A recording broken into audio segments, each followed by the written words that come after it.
পৃথিবীতে আসার আগে আমরা ছিলাম আলামুল আরওয়াহে, রূহের জগতে। রূহের জগতের কিছু আমরা মনে করতে পারি না, কিন্তু সেই জগতে আমরা ছিলাম। তো রূহের জগতের এরকম একটা বিশাল কনফারেন্স হয়েছিল। ওই কনফারেন্সের হল রুমে আমরা আল্লাহর কাছে একটা কমিটমেন্ট করেছিলাম। বিশাল কনফারেন্স হল।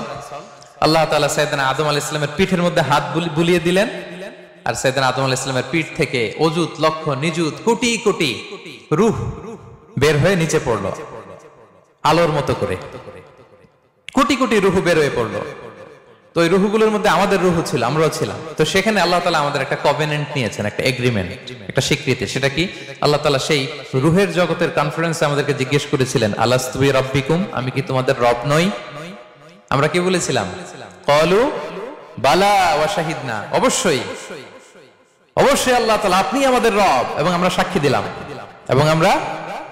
সাক্ষী দিলাম।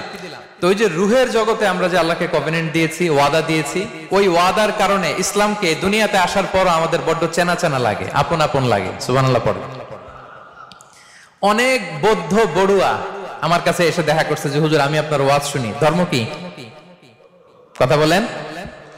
আর হিন্দু কি পরিমাণে যে মুসলিম হয়েছে এটা তো আর পাবলিকলি আমি অ্যানাউন্সও করি না। কি পরিমাণে হিন্দু ভাইরা যে আমাদের আলোচনা শুনে এসে শাহাদা পড়ে ফেলছে, এটার কোনো হিসাব নাই দেশে বিদেশে। এর কারণ ইসলামকে তার বড্ড চেনা চেনা লাগে, ইসলামের বিধানগুলো তার বড্ড আপন লাগে। ওই যে রূহের জগতে আমরা ইসলামের সাথে পরিচিত হয়ে এসেছিলাম। আল্লাহু আকবার। কোটি কোটি রূহের সামনে আল্লাহ বলেছিলেন, আলাস্তু বিরাব্বিকুম, আমি কি তোমাদের রব নই? আমরা বলেছিলাম ক্বালু বালা, হ্যাঁ আপনি আমাদের রব। ওয়া শাহিদনা, আল্লাহ আমরা সাক্ষ্য দিলাম যে আপনি আমাদের রব। সেই রূহের জগতের এগ্রিমেন্টের কারণে এই দুনিয়াতে ইসলাম আমাদের চেনা চেনা লাগে।